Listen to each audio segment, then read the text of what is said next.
The badge doesn't make the man. How he treats the powerless does. What happens when authority crosses the wrong line with the wrong woman? Let us know in the comment section below. The floor of the sheriff's station creaked like it was ashamed of its own foundation. Deputy Sean Whitaker spit sunflower seeds into a paper cup, watching a grainy security monitor like it owed him something. His thumbs tapped against the edge of his belt, irritated that another shift was passing without incident. To him, peace was boring, and boring meant the wrong people had gotten too comfortable again. Whitaker wasn't from Belcroft originally, but in the 7 years since he arrived, he'd made it his business to correct the culture. His words, not the town's.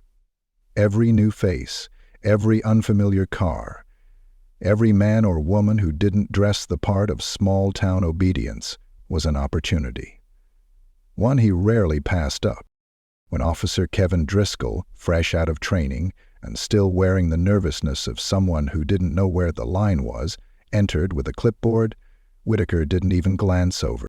"Hey, Volo, come in?" Whitaker asked, his voice slow, southern, and smirking. Driscoll nodded, adjusting his radio. "Yeah, suspect supposed to be early 30s, black, female, seen leaving the scene of a petty theft at the mini-mart on Larkin. Shop owner says she looked military fit, whatever that means." Whitaker's eyes narrowed, not with focus, but with satisfaction. "Oh, it means something," he said, standing. "Let's take a ride." Clarissa Rhodes hated grocery shopping, not because she couldn't handle it, hell, she'd planned food logistics for 120 men on base in Kandahar, but because now, in civilian life, it just felt ordinary. She was in plain clothes, jeans, an old hoodie, her army-issued boots more out of habit than fashion. She moved quickly through the aisles of Lambert's Market with a practiced efficiency, no lingering, no wasted steps, just like she was taught. She didn't notice the stares. She didn't notice the silence that followed her like a ghost down the snack aisle. She didn't need to. Clarissa had been stared at most of her adult life, for her skin, for her walk, for the firm posture that some called intimidating and others called angry. At the checkout, she placed a small handful of items on the belt, cough drops, milk, crackers, and a packet of oatmeal her mom liked. Her voice was soft when she said, "Just these?" The cashier, a pale teenager with chapped lips and a twitchy mouth, nodded but didn't speak. "Just scanned." Clarissa left the store with her brown paper bag in hand, stepping back into the crisp air with no more than a glance to the left. That was her first mistake. If she'd looked left, she would have seen them parked across the street, watching. "Waiting." "Got her," Whitaker muttered, snapping his gum and flipping the switch for the squad car's lights. Driscoll looked hesitant. "You sure that's her?" he asked, squinting. "She fits the description. Around here?" "That's enough." The squad car jerked forward, sirens blaring once they were within a few yards of her. Clarissa turned, confused, her hands already visible, the grocery bag still cradled in one arm. "Nam, drop the bag," Whitaker shouted before the vehicle had even come to a stop. She blinked. "Excuse me?" Driscoll exited the passenger side, hand on his taser. "We've got reason to believe you were involved in a theft at Lambert's Mini-Mart earlier this morning," he said, reciting it like a line he'd rehearsed in the mirror. Clarissa took one step back. Not in fear, in calculation. "I just left Lambert's Market." "That's not the Mini-Mart, and I paid in full. You can go ask—" Whitaker didn't wait for her to finish. He crossed the distance between them in 3 long strides and snatched her wrist. Clarissa's military training fired inside her bones like muscle memory, but she locked it down. Every cell in her body screamed to react. But she knew what would happen if she did. "I said put the bag down, now," Whitaker barked, twisting her arm behind her. Clarissa did, gently, with dignity. She didn't scream, she didn't yell, she didn't cry. She only asked one question, her voice low and lined with quiet thunder.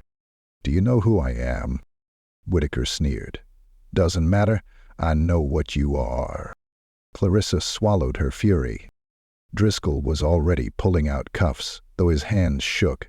He was glancing around, noticing the phones out, the neighbors on porches, the cashier from the store watching through the window.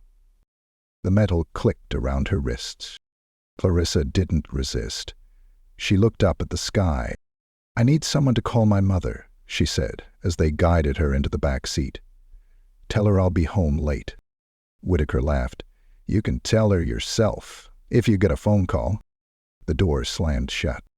But what Clarissa didn't tell them, what she knew would land heavier than any handcuff, was this. She wasn't just some woman. She wasn't just a veteran. She was still in active service. And the badge they wore? It didn't outrank hers. Not by a mile. The metal bench inside the holding room was cold. Clarissa didn't sit. She stood with her back against the wall, eyes steady on the mirrored glass in front of her. She knew what it was. A two-way. She'd sat on the other side of it enough times to recognize the slight tint, the faint warping of light that gave it away. Whitaker hadn't said much since they'd dragged her in. He didn't need to.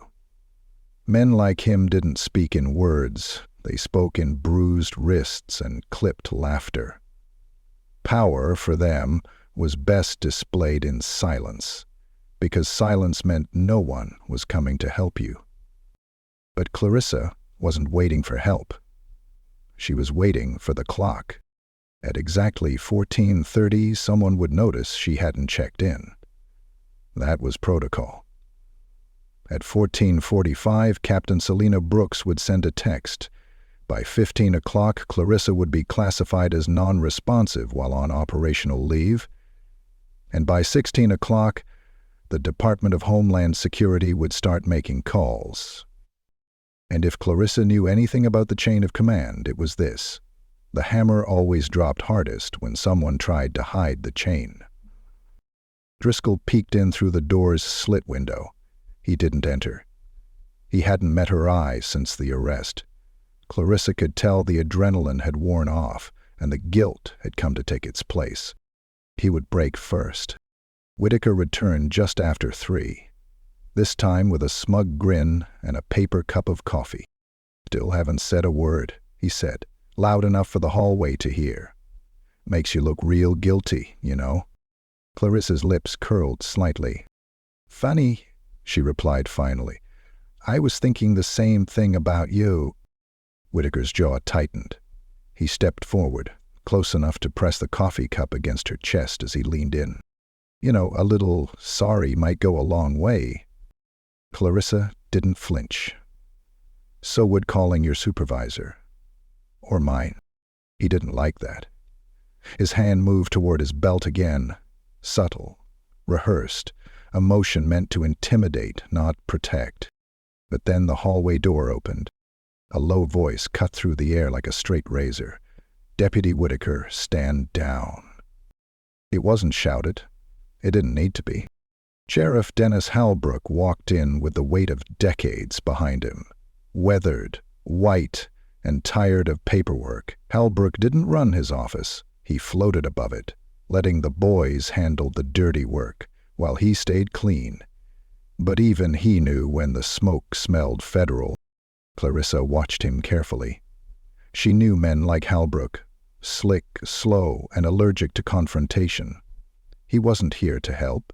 He was here to assess risk. "Who's this?" Halbrook asked, nodding toward Clarissa without making eye contact. Whitaker shrugged. "Still haven't ID'd her. She was uncooperative." "I wasn't uncooperative," Clarissa said. "I was insulted, assaulted, and illegally detained." Halbrook turned to her now, expression neutral. "Mammoth, if you could just tell us your name." "You've had my license for over an hour," she said flatly. "Or did Deputy Whitaker lose it already?" Driscoll, who had just stepped inside, cleared his throat. I have it. It's in the evidence folder." Halbrook extended his hand. "Give it here." Driscoll passed it over. The sheriff read the name slowly. His lips moved. His brows lifted, then furrowed. Then, very quietly, his color drained. Clarissa waited. Talbrook looked at Whitaker. "You didn't run her ID." Whitaker's confidence cracked. "Didn't need to. She fit the description." Talbrook handed the card back to Driscoll like it was radioactive. "Get her out of cuffs. Now." Whitaker blinked. "What?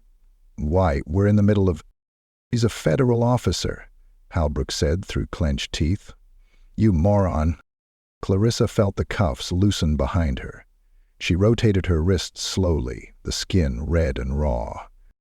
Driscoll stepped back like he expected her to explode. She didn't. She smoothed her sleeves and looked straight at the sheriff. "I want my belongings returned." Talbrook nodded stiffly.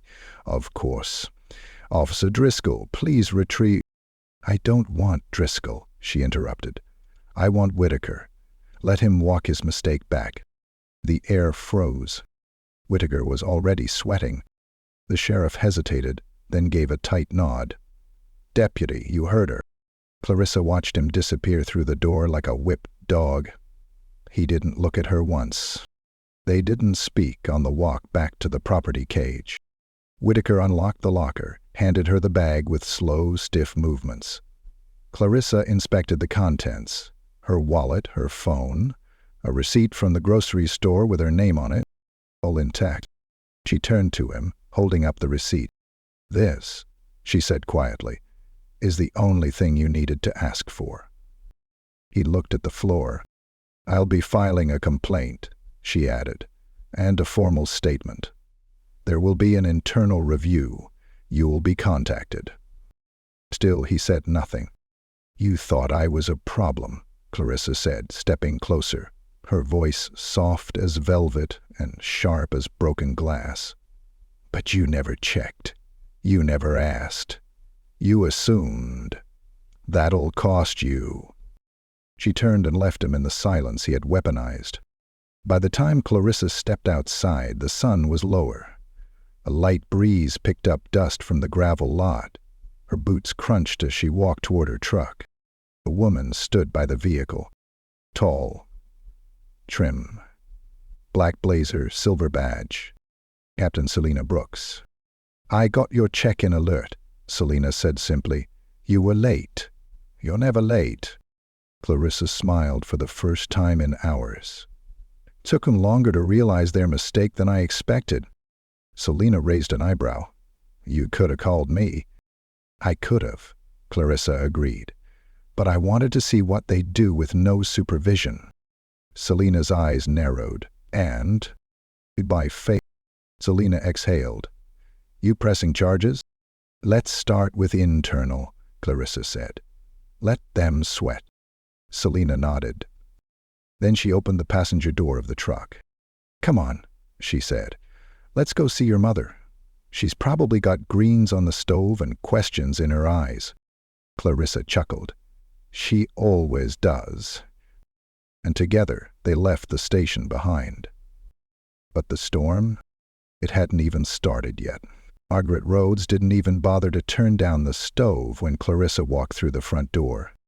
"Hey you, baby," her voice called from the kitchen, sharp as always but lined with a kind of warmth only a mother could fold inside a question. Clarissa stepped into the kitchen, her boots scuffing the worn tile. "It's me," she said, dropping the paper grocery bag onto the counter. "Sorry I'm late." Margaret turned, wooden spoon in one hand, her other resting on her hip like a loaded question. Her silver hair was wrapped tight under a scarf, her apron covered in specks of grease and flour. She looked her daughter up and down, scanning for wounds the way she always had. Quiet, unflinching, thorough. "You all right?" she asked. Not like someone who didn't know something had happened, but like someone testing the temperature of a pot she already knew was boiling. Clarissa met her mother's gaze. "I'm fine," she said. Margaret didn't blink. "You sure?" Clarissa's lips tightened. "Not hurt, not broken, but yeah, I'm sure." Margaret reached forward and touched her daughter's wrist, right over the red line the handcuffs had left. Her thumb rubbed the mark gently. Clarissa didn't pull away. Margaret nodded to herself. "I'll fix you a plate," she said. Clarissa sat at the table, silence thick between them. It was the kind of silence they were used to, the kind that said more than words could manage. She watched her mother move, watched the way she reached for cornbread without asking, ladled greens like it was Sunday. Ritual. Routine. But Margaret's eyes flicked back to Clarissa between movements, tracking her daughter's expression like it was an intel report. "You want to talk about it?" Margaret asked finally, placing the plate down. "Not yet. You gonna?" Clarissa smiled. "Eventually." Margaret nodded again, accepting the delay. She sat across from her and picked at the corner of the table like she was smoothing splinters. "They humiliated you, didn't they?" Clarissa paused mid-bite. She didn't answer. She didn't have to. Margaret's eyes darkened. "People think wearing that uniform means they won't ever be mistaken," she said, more to herself than to Clarissa. "But it just means they expect you to stay quiet when you are." Clarissa set her fork down. "I didn't stay quiet." Margaret looked proud, but tired. Good. A knock rattled the front door before she could say more. Clarissa stood instinctively, her body moving before her brain gave it permission. She peered through the peephole and frowned. It was Driscoll. Clarissa opened the door just wide enough to look out, her posture straight, shoulders squared. Driscoll's eyes darted between hers and the ground. "I didn't mean to come here," he said quickly. "Captain Brooks gave me your address. I didn't want... Look, I'm not here to start anything." Clarissa didn't speak, just waited. "I just wanted to say I'm sorry," Driscoll said. "What we did, what he did, that wasn't right. I should have said something. I should have stopped it." Clarissa's stare didn't waver. "But you didn't." "I know." Silence settled like dust. Driscoll shifted his weight. "I'm not asking for forgiveness, just... I'm new, and I was scared. But that's not an excuse." Clarissa opened the door a little wider. "You're right, it's not." He nodded, swallowing hard. "I submitted my resignation this morning. Internal Affairs is already involved. I gave them everything, even the body cam footage." That gave her pause. "Whitaker's cam was off," she said. "Mine wasn't." Clarissa exhaled slowly. She looked at him for a long moment, then opened the door fully and stepped outside, shutting it behind her. "Come here, really." Driscoll rubbed the back of his neck. "Because this town's going to spin it. People already talking, saying things like maybe you provoked it, maybe you were hiding something. You know how that goes." Clarissa did. "I don't want them to rewrite what happened," he added. "I figured if you speak up now, it matters more than if they wait till you're a headline." Clarissa leaned against the porch railing. "Do you think I should go public?" "I think if I do, no one cares. If you do, they can't ignore it." Clarissa studied him. He wasn't wrong, and she didn't feel like being silent anymore. The town hall building in Belcroft had never hosted so many journalists. Clarissa could see the nervous energy of the council members even before she stepped up to the podium. The mayor, Cole Ramirez, shifted in his seat like he was sitting on something sharp. Cameras flashed, microphones buzzed. She didn't wear her uniform. She didn't need it. Clarissa wore a plain black blouse, pressed slacks, and a quiet fury. "My name is Clarissa Rhodes," she began.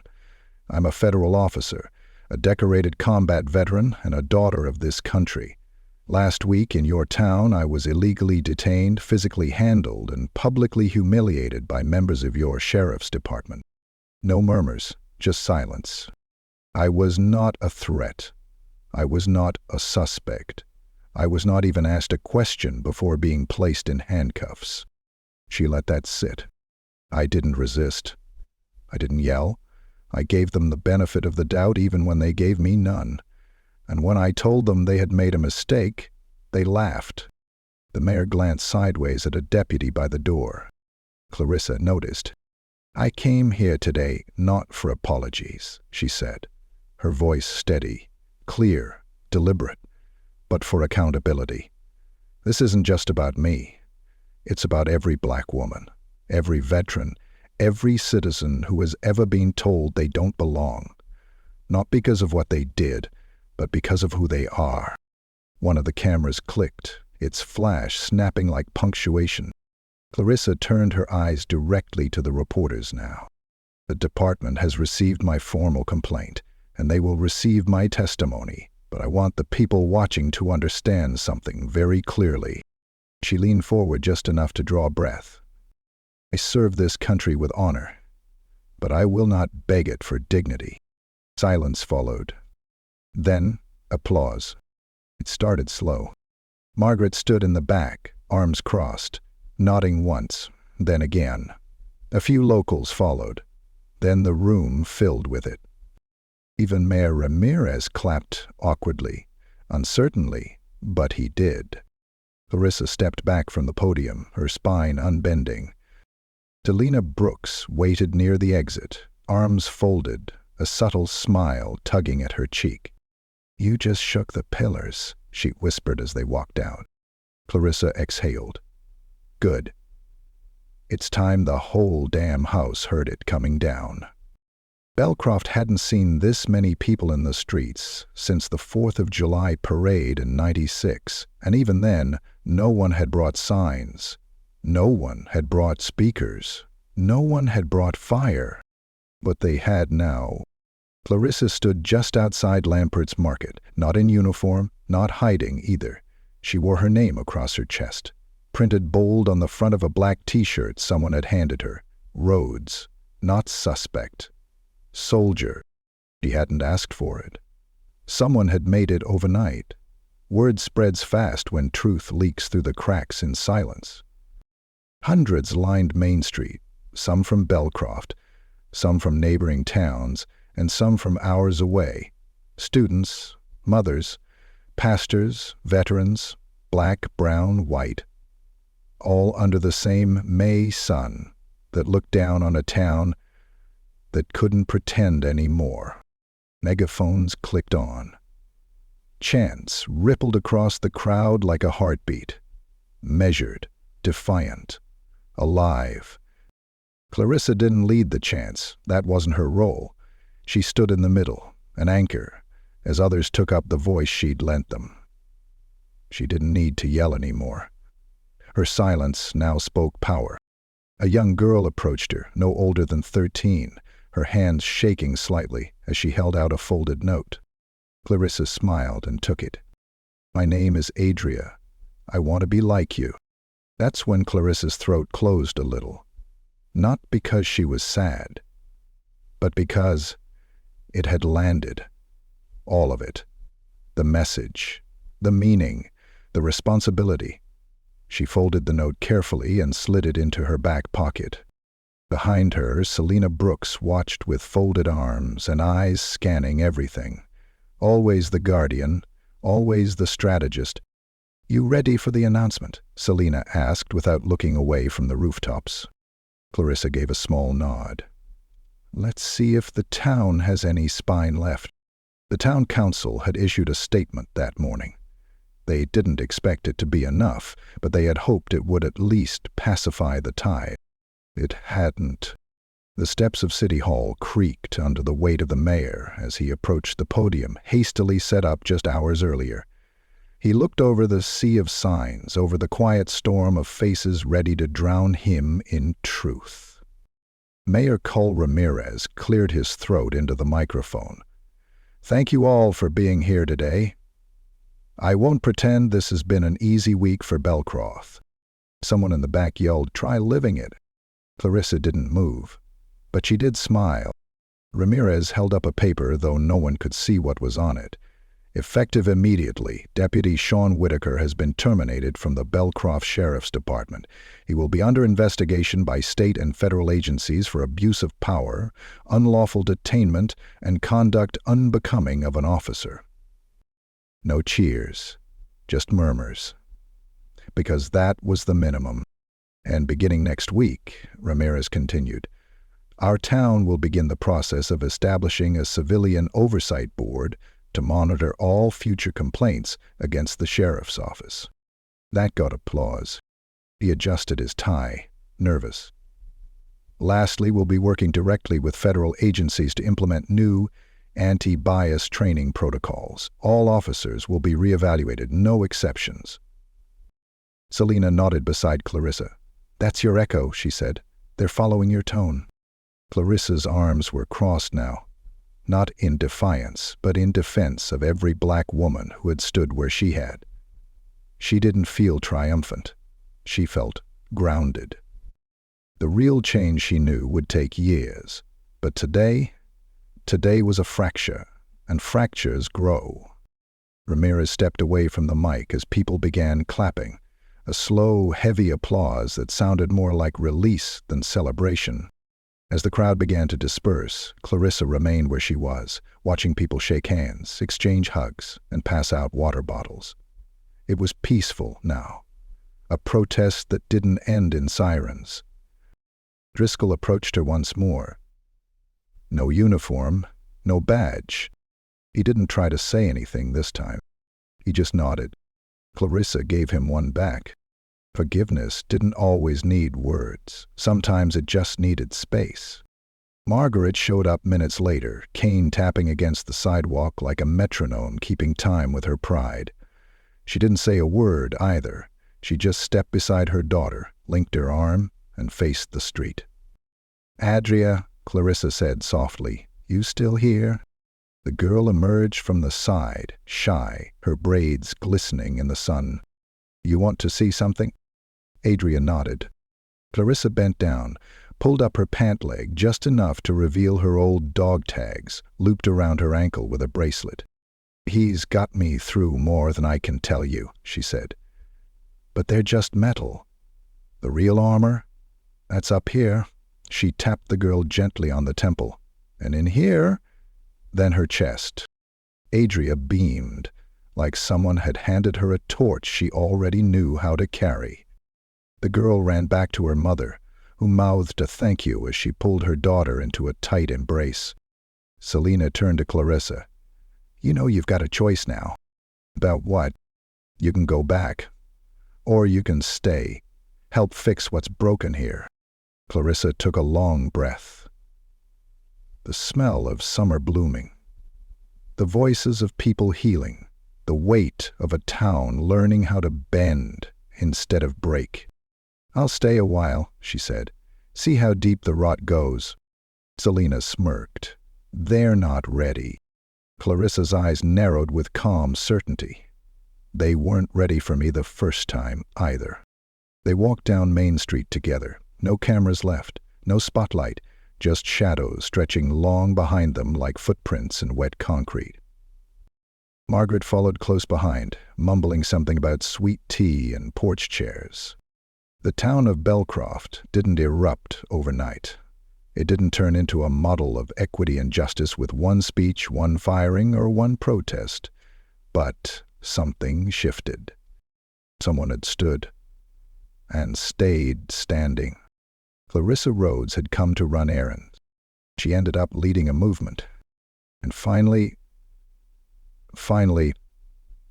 the badge bowed to the woman, not the other way around.